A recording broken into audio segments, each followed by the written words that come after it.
Pumanaw na ang veteranong broadcaster na si Mike Enriquez sa edad na 71 nitong hapon ng August 29. Disyembre 2021 na nagpaalam si Enriquez na nag-medical leave muna para sumailalim sa kidney transplant. Naging matagumpay ang transplant kay Enriquez at nakabalik pa nga sa harap ng kamera, pero kinailangan ulit niyang mag-medical leave dahil sa health. I underwent a kidney transplant noong December 16. And then, pag ikaw kidney transplant, they require you to be in isolation for 3 months. And then, I-extend yun because I caught an infection which is very, very dangerous for kidney transplants. But now, siguro mga 80% na akong recovered and malakas na. At 80% pa lang, ha? So, nag-clear na yung mga doktor na pwede na ako magtrabaho. So, balik ako sa radyo sa umaga. First love ko sa DCWB, and then sa gabi 6:30, 24 oras. Pag Saturday after, aksidente ako dito sa trabahong to. Kasi meron one day I was in college, meron akong high school buddy na announcer na noon sa Manila Broadcasting sa Taft Avenue din. Then one day, yung isang professor namin absent. So wala akong magawa. Yung studios nila ay isang sakay lang sa jeep from when I was studying. So dinalaw ko siya, and then tama-tama kailangan nila ng 2 announcer. Kasi yung isa on leave, yung isa naman suspended. Nung binisita ko siya, nandun yung station manager sa studio, sa booth. Pinakilala niya ako, and sabi nung classmate ko all of a sudden, sabi niya, Mike is applying for a job. Sabi ko, of course not. Yeah, he's applying to be an announcer, sabi nung kaibigan ko. Ito namang si manager, dahil desperado rin magkaroon ng reliever, sabi niya, why don't you try? Nothing to lose. 19 years old, di ba? Nothing to lose. Full-time student. Sabi, what should I do? Sabi niya, read the newspaper. Hindi ako ninenervyos kasi wala naman sa akin kung matanggap ako. Hindi naman ako nag-a-apply eh. Hindi ko naman kailangan ng trabaho. Nung tinanong ko siya, how should I read this? Sabi niya, the way you would read in class. Let's just read it any way you want. Binasa ko. Tapos at the end, tinanong niya ako, when can you start? Gusto ko, curious. So sabi ko, tomorrow. Umuo, patay kang bata ka. So the next day, I was there at 8 o'clock. And the rest is, here we are, 19 years ago.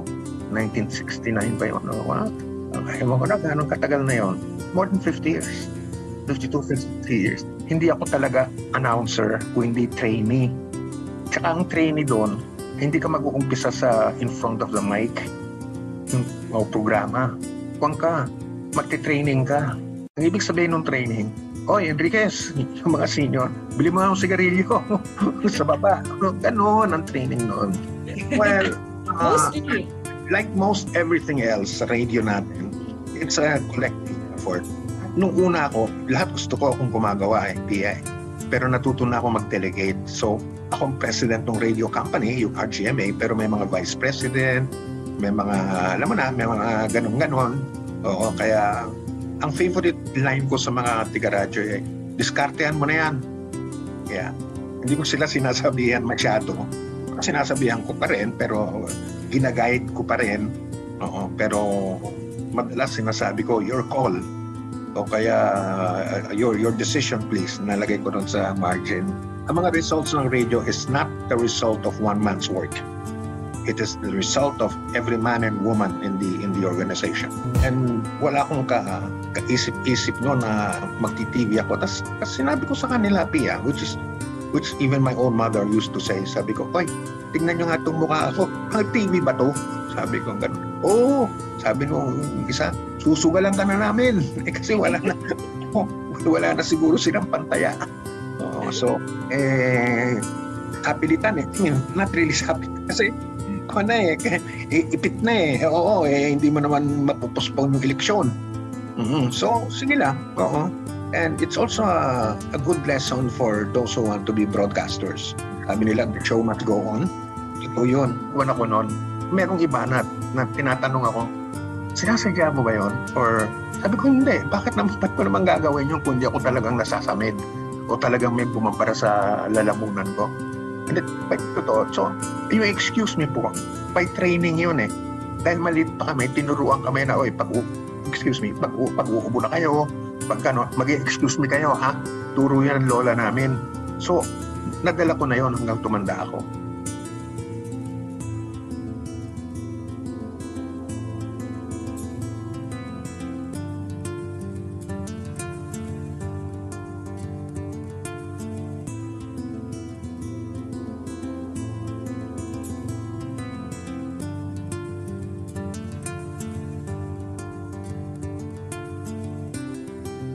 Malaking balita sa Pilipinas, na maalam na ang veteranong Kapuso News anchor at mamamahayag na si Mike Enriquez matapos mamatay sa edad na 71 anyos. Ang balita ay kinumpirma ngayong Martes sa dulo ng broadcast ng 24 na oras.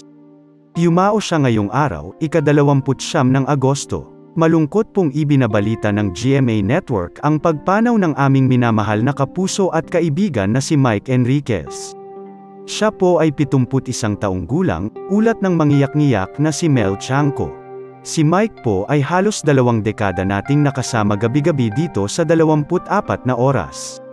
Mahigit 20 taon din siyang naging host ng public affairs program na Investigador. Nagsilbi rin siya bilang presidente ng RGMA Network at senior vice president and consultant for radio operations ng GMA Network. Taong 1969 pa nang sumabak siya sa industriya ng broadcast at naging bahagi ng GMA Network noong 1995. Naging bahagi rin siya ng DZBB.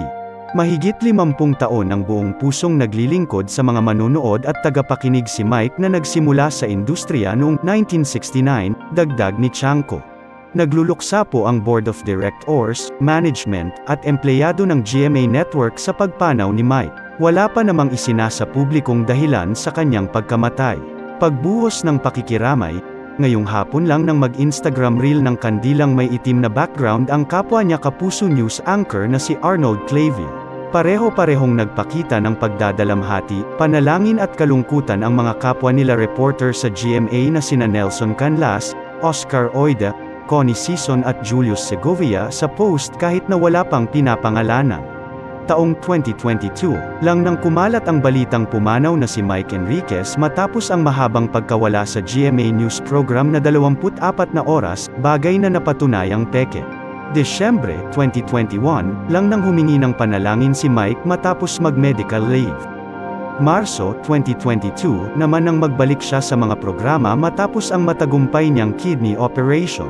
Nakilala ng husto sa GMA7 si Enriquez dahil sa Kapuso newscasts at iba pa. Palatuntunan sa radyo gaya ng Saksi, 24, Oras, Eyewitness, at Investigador. The operation of Mike for kidney problem. Mike Enriquez awang-awa sa mga mahihirap na nagdadialysis dahil sa sakit sa bato. Matapos sumailalim sa kidney transplant, nangako ang Kapuso veteran broadcast journalist na si Mike Enriquez na hahanap siya ng paraan para matulungan ang mga kababayan nating dumaranas ng kaparehong karamdaman. Sa naging experience ng GMA News anchor sa pagkakaroon ng sakit sa bato, nasaksihan niya ang matinding hirap ng mga katulad niyang may kidney problem lalo na yung mga wala talagang perang pangtustos sa kanilang pagpapagamot. Nalulungkot at nababahala raw siya sa sitwasyon ng mga mahihirap nating kababayan na hinahayaan na lamang ang kanilang mga sakit dahil sobrang kapos sa buhay.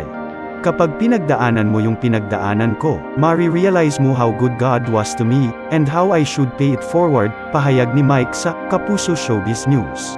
Maraming Filipino na walang kalaban-laban simple because wala silang pera. It breaks my heart when people come to me asking for help. It breaks my heart to know about dialysis patients, yung mga nangingitim. Kaya nangingitim yun kasi underdialyzed. Kulang sa dialysis. Bakit sila underdialyzed? Kasi walang pera, pahayag pa ni Mike. Nabanggit din niya na bago siya operahan, 3 hanggang 4 na beses siyang nagpapadialysis sa loob ng 1 linggo. At ngayong naoperahan na siya hindi na niya kailangang magpa-dialysis.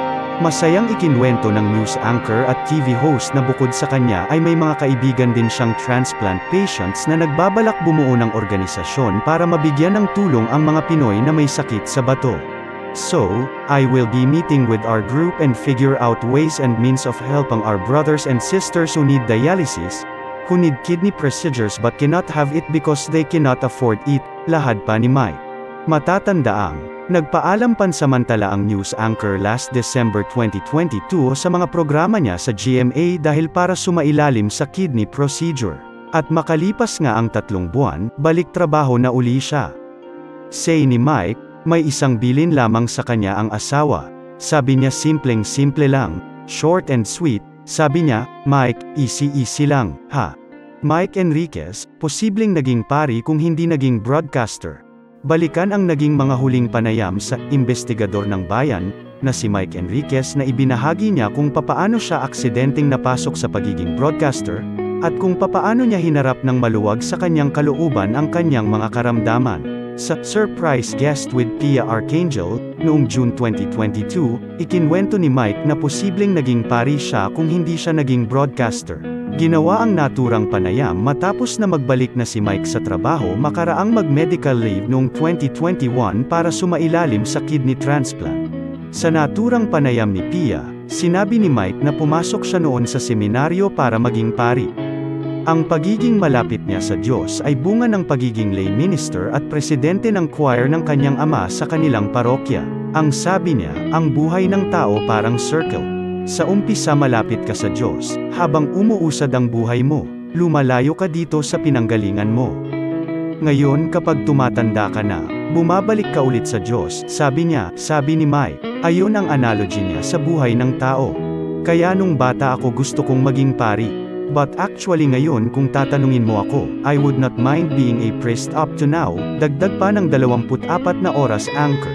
Sabi pa ni Mike, pumasok siya sa Franciscan Seminary at namalagi roon ng hindi lalampas ng 1 taon. Ako dapat 1 week lang eh. Tapos noong patapos na, sabi ko roon sa parents ko, ayaw ko nang umuwi. Gayunman, hindi pumayag ang kanyang mga magulang na tumuloy ng seminaryo si Mike. Sinabihan ako ng rector, superior, na you cannot stay because wala yung consent ng parents mo.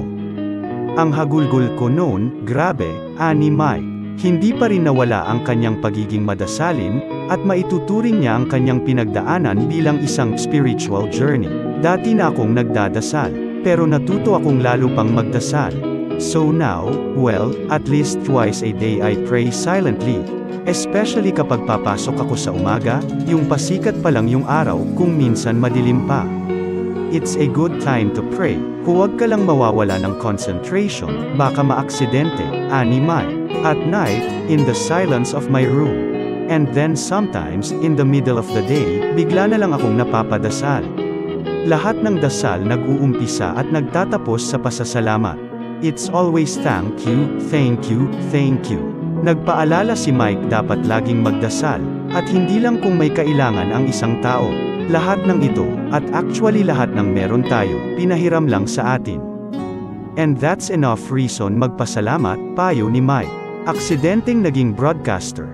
Ikinwento rin ni Mike na aksidente lang ang pagkakapasok niya sa broadcasting industry na naging buhay niya sa loob ng 50 taon. Ani Mike, mayroon siyang kaibigan na isang announcer sa Manila Broadcasting sa Taft Avenue. One day tinawagan niya ako, sabi niya hindi mo ba ako bibisitahin? Sabi ko, bakit may sakit ka ba? Sabi niya hindi, announcer na ako, sabi ni Mike. Nang magkaroon ng pagkakataon, binisita niya ang kaibigan sa pinagtatrabahuhan nito.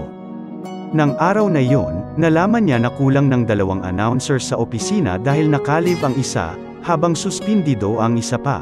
Sabi nung classmate ko all of a sudden, sabi niya Mike is applying for a job, sabi ko, of course not. Yeah, he is applying to be a announcer, sabi nung kaibigan ko. Ito namang si manager, desperado rin magkaroon ng reliever. Sabi niya, oh why don't you try, nothing to lose, balik tanaw ni Mike. 19 years old diba? Nothing to lose, full-time student. Sabi ko, what should I do?